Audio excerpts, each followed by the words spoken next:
Evelyn Noskey and it's across from Lochside and it's I'm from the Loon River Station. I come from a big family of 13. I'm a child of a residential school survivor. 11 of us are still this side of eternity. But like we grew up with Marina, and she used to babysit us. She was okay. Just okay. Okay, more than okay. She looked after us. We were like one whole big family, right? Yeah, but I also recall the day she left. She was talking about her marriage.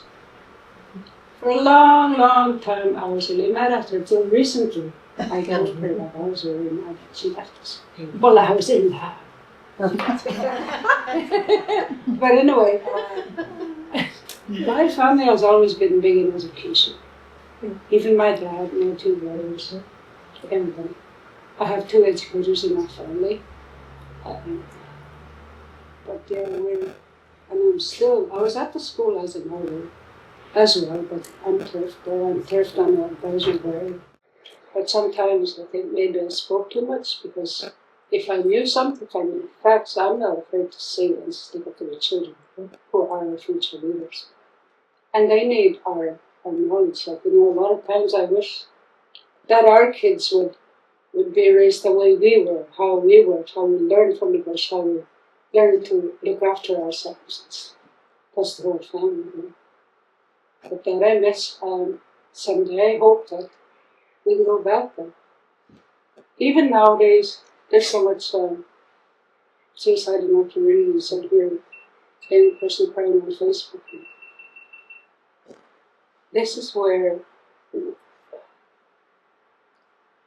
that might be politics, but this is where we need to step in and talk to these children. There's no call for somebody to reach out for help. We as elders, as nation, as the school, as educators to help these young people. What do you do? Anyway, I'm also a pre-interpreter for the Alberta Law Courts for 25+ years. And I learned a lot from there. I learned a lot speaking of colonialism, we still see it, even at the schools and the courts. But I'm always a big fan of raising our future leaders, I always say, our children. They're important to me. I have 3 kids, 2 boys and 1 girl, and 4 grandbabies, all girls. But anyway, what do you do about this? I go on and on and on. But here, anyway, still a big Oilers fan. There.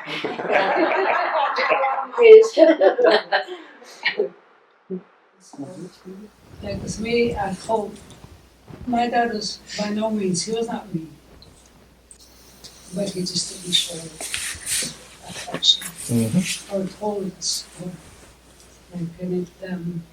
So when I had kids, I said, when I have kids, I'm not going to teach my kids this way. So this is what I do at home. Today I have 2 older boys, so 1 baby girl. When I get home, they'll phone me or text me every day, where am I? When I get home, they'll tell me I love you. But I missed that when I was going. All because of those stuff. Yeah. And that's true. And that, like I said, it was by design. That's what it was designed to perpetuate that. But thankfully, we didn't. They were successful with the people who attended residential school, but they were not successful in ending it because we still managed to continue those teachings and those traditional ways. But then towards the end, like after my mom left us, because there was a lady who was talking to me. I drove me there and I was looking at him and saw him with my mom. I didn't know how I was hurt, I was broken, and I was got mad and said, you know what? But at least he came out of that and showed somebody affection. Yeah. But my dad loved him. Mm-hmm. There was all of these with my dad. Yeah. Yeah, and it was the same with my Auntie Mary. We knew, like, Well, about the teepee, like when I was growing up, my parents, I was never taught this is like new to me. All I knew was the teepee always faced the east. That's all I know. But my dad always had a way of teaching us like humility, like all this stuff in the verse 3. Um, and I learned a lot from my dad, my little granny, well, Marina's grandmother too. It's the same, we have the same granny. But they had our ways, we were taught to respect elders. Like I grew up in a big family of 13. We also had boarders and foster kids. Today they are my brothers, my sisters. And it seemed like they were treated better than we were, so. But we were taught not to feel that way because everybody was the same. So that was our way of, my parents' way of teaching us that all these things. But I also know that there was 13 moons, and you had to use 15 poles on a teepee. But I didn't know each pole what it stood for, right? Because this is not what we were taught when we were growing up. But we did live in teepees at first. I remember that. Next. What else? Who was your husband? Oh yeah, sorry, kinship. When my uncle and my Aunt Delma lost their girl, they took me. Well, when Kayasu Achutuk, you went and gave your daughter to these people who just lost a loved one, right? So you're in their place. So they became my parents. And I ruled the roost at that house. Like I didn't know. They thought I was the bully, but I wasn't bully. But even though I was treated better than they were, like it's the same as my family. That's how it seemed like to me. But all in all, like we were all treated the same. Like, I guess in a way why we thought that way was because they got served first before we did, right? Because it was a big family, and we had a 3-bedroom house, and then it was all. But we learned to share. We learned to work together and communicate. And the girls, our work was like inside of the house, right? The boys, they did the.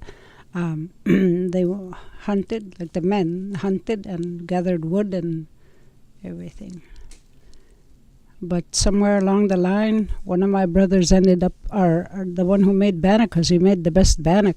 So that was, I don't know how, but how things, because we shared things. We were taught how to, and we milked our own cows, did our own. And I remember, like, there was no such thing as being lactose intolerant those days, because we just let the milk cool, took the butter off, and then one of my aunties used to turn the cream to make butter, right? So there was a lot of things I learned. But sometimes I'm thinking, like today I was talking to Marina, and even yesterday, there's a lot of things I failed to ask my parents. Why didn't I ask them before? Like even relations, like our ancestors from before and who their parents were. I feel bad about that. So I think each youth should be taught, like this is how your aunties, your great-greats not along the line, right? So later on, they won't be in the same boat as I am today. Because when my dad went to residential school, they had a sister there, and they don't know what happened to her. He went to his grave wondering what happened to her. But yeah, it's sad. But today I'd like to teach Stuart how I was brought up, and taught about these things. How we respect the land, how you respect people and treat everybody the same and love everybody the same.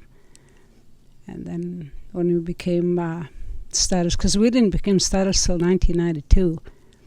And what a difference from that time, living before that, before we became status, to now. Like, what a difference. Like, there was times where you left the house not worry about anything. You just left the house unlocked. Today you have to bar everything. And I just wonder if and whatever, probably not. We'll probably never get back to that. But that doesn't stop us from trying to teach our kids how we were taught about these things in life. Skima man peaceful skagete, o brother of Bean. Guana man xinewal, but my muya xinewal pataya unape mahaya iskwa. How was he related? I niti si pisui wa or no como sister ma. My grandma Henrietta plapteguewa o sister ma or Margaret unape ma. Ego niya napem. Muya. He was he was an old man. I think I was only 3 months old when he became my husband. Yeah. Yeah. Even when I had my firstborn in 1974, my Muslim Marina's dad came over because I was, like, I was not in labor, but he pintum squewy day, like he's gonna come and ask for this girl. And here I had a boy. So that mo pintum squewy wasn't supposed to his gift anyway. Because they offered you something like to ask a hand for your girl or boy or whatever, yeah. But. My name is Evelyn Noskey from the Luni River Nation. Moksaya hanik bisikateo. Niwiktin utan. I'm very honored to be a part of this group. There's a lot of work and continues to be a lot of work. But I would like to see this website launched to help our educators to teach our children.